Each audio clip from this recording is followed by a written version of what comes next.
Okay, so in this video, I'm going to talk about why, as the position 5 support or the position 4 support, you should always, or not always, but most of the time, focus on the enemy support as far as your harassment and whatnot. And the reason being is, in either lane, now in this example, I'm going to be pretending myself as the Chikiro in this example, but this is going to apply if I'm the position 4 as well for the most part. So the reason why, so like, I guess to pretense, I've watched a lot of videos where people talk about, oh, dump all your harassment, all your auto attacks, all your spells on the position 3. If you force the position 3 out of the lane, that's going to enable your position 1 to free farm and all that good jazz. But for me, there's two problems with dumping everything on the position 3. And that being is that when I cast, or in order to cast all my spells in auto attack, the Mars. Okay, so let's get the creep wave up in here too. So here's the lane, right? For me to cast my spells to auto attack Mars, where do I have to be? I have to be next to Mars. That means I have to be in the creep wave. And when I'm in the creep wave, I'm going to be sapping experience away from my position 1 carry. Now, if you've watched some of my other videos, you know that my main goal as a position 5 is to enable my Ursa to get as much gold and experience as possible. And any experience that I'm sapping from Ursa is inherently bad. I want to be level 2 when my Ursa's level 6. Like, oftentimes when it happens, that is a good lane. I played the lane flawlessly. And in order to give my Ursa or my position 1, I'm going to say Ursa and position 1 interchangeably just for the sake of this example. If I want to get my position 1 as much experience and gold as possible, the creep camps in the jungle are going to be the things that enable me to do that, right? And while my biggest concern and my biggest worry in the lane is going to be the small camp and my ability to stack this, pull this, and and using this as a tool to keep my lane in the power pocket, let me insert a power pocket right here. Just like that.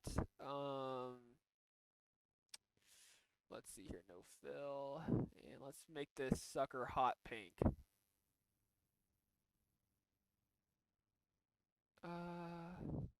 Here we go. Hot pink. Alright, so here's the power pocket. I'll also make this thinner. There we go. So I want the creep waves in the power pocket. Basically, the enemy creep wave on the crest of my tower aggro range. That's the goal. That's the goal. And obviously, I'm going to leverage the small camp and potentially the big camp to do that, right? So if my biggest worry, my biggest concern is this small camp, making sure that it spawns, making sure I get the pulls off.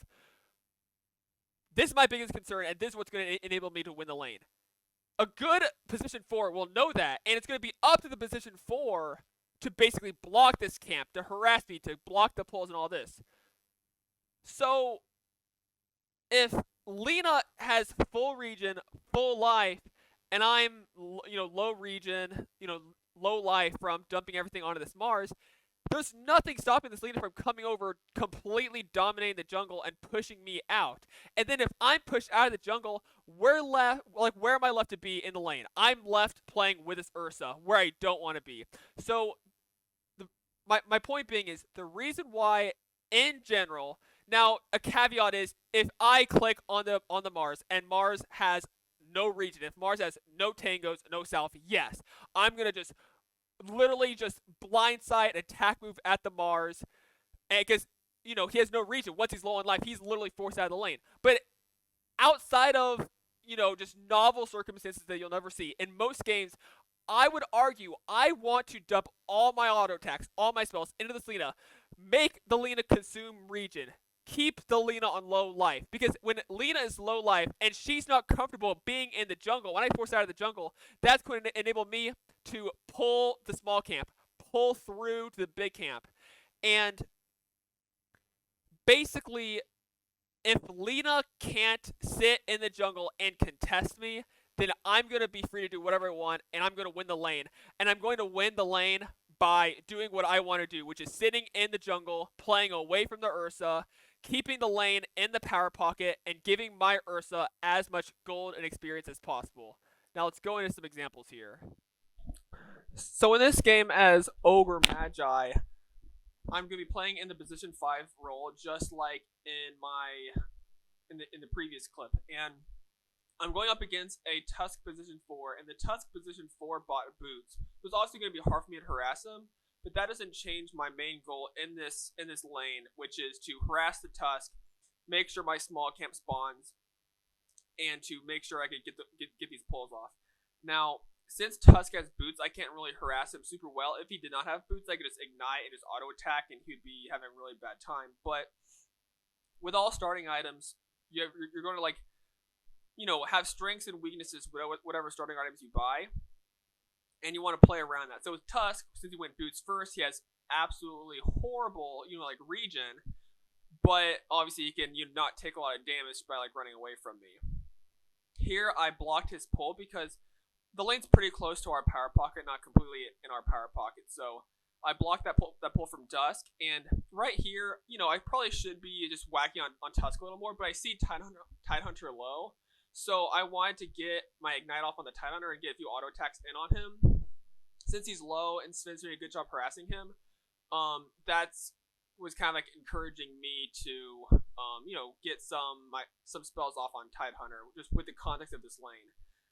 Watching back the replay now, I still wish I would have just punched the Tusk more than I did, but all in all, I think it worked out pretty well. Since I was harassing the Tidehunter when the Tidehunter was low, it did compel the Tusk to be over next to me to help defend that Tidehunter, to make sure the Tidehunter can farm, which let my camp ultimately spawn, and now I'm going to be able to get the pull off, which is a really big deal.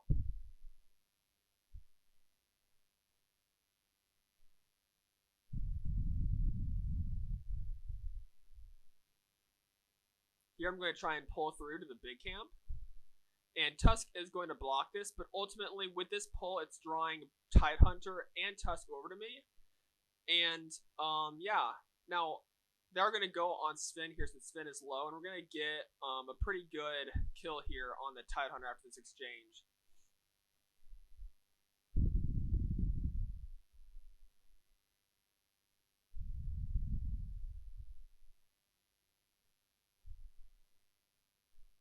But yeah, all in all, the entire time, the lane has stayed in our power pocket, which is important. Unfortunately, Tusk was able to block the first camp, but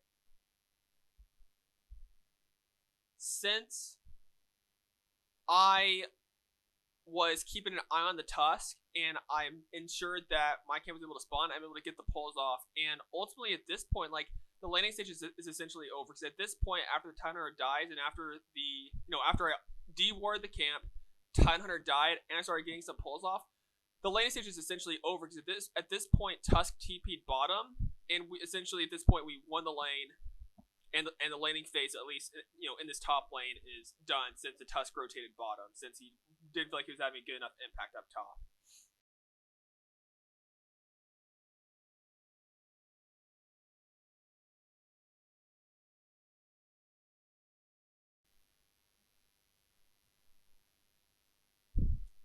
Now, likewise in this game, opposed to playing as a position 5, I'm going to be playing in the position 4 role. Now, this is going to be identical for the most part, but obviously instead of my main priority being the small camp, my main priority is going to be the big camp. But beyond that, as far as my positioning, kind of my lane philosophy goes, it's all going to be the same. I'm going to want to make sure my big camp spawns, make sure that I harass the line and get him low before it's time for me to pull, get the pulls off, and just play in the jungle and play away from the Doom. Again, this is one of the big philosophies of supporting, to give the Doom as much gold and experience as possible. I'm going to place a sentry ward there just to make sure that he did not block the camp. And beyond that, it's time to go to town. I'm going to dual breath both of them there, which is a good double hit. And I'm just going to go to town on this lion. Get as many pot shots in as possible. He was doing a good job at keeping himself at maximum distance so he could hit me there and I could hit him. But I don't let that deter me. I'm literally just full focus. Just throwing my spells at Lion, auto-attacking Lion, and since I was doing that, since Lion was low, he was not in a position to be able to block the camp. He tried to, but he didn't get there in time because he had to heal up a little bit before he could make his way north to block that. So even here, I get another few shots off on him. Now I come over here. He was not able to block the camp. I'm able to get the pull off. And as you can see, after I get the pull off, I'm going to immediately run to the far side of the camp.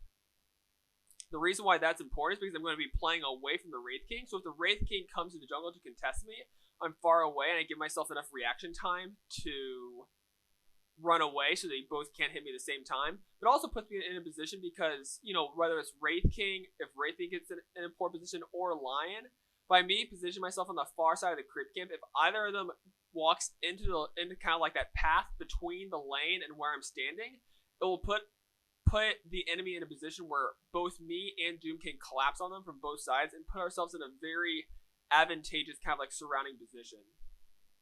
So since I did pull the camp, I pulled the lane back, put the camp in our power pocket, that enabled me to leave the lane and get a stack off in our jungle. Now, in a perfect world, I would have been able to stack the Ancients there, but since Lion threw that stun on me, I couldn't hit that Ancient stack timing, but I was able to still stack the big camp there in our triangle.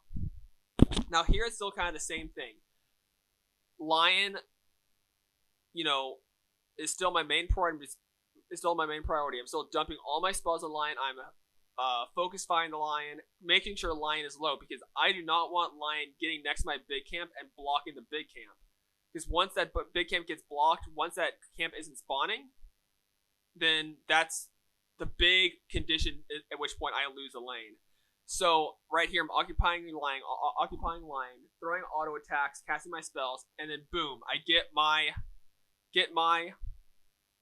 big camp to spawn. At this point, I see Lion's low. I'm gonna harass until I see my pull timing. At this point, Lion unfortunately cannot contest this since I was auto attacking him, since it was blowing all my spells on him. Lion was not able to contest this pull. He had to go, region up. I was able to get the pull off, and now the lane was in their power pocket. It did push forward, but since I was able to get the pull off, I'm able to go back to the jungle, give Doom more solo experience, and it's going to pull the lane back into our power pocket where he can continue to safely farm.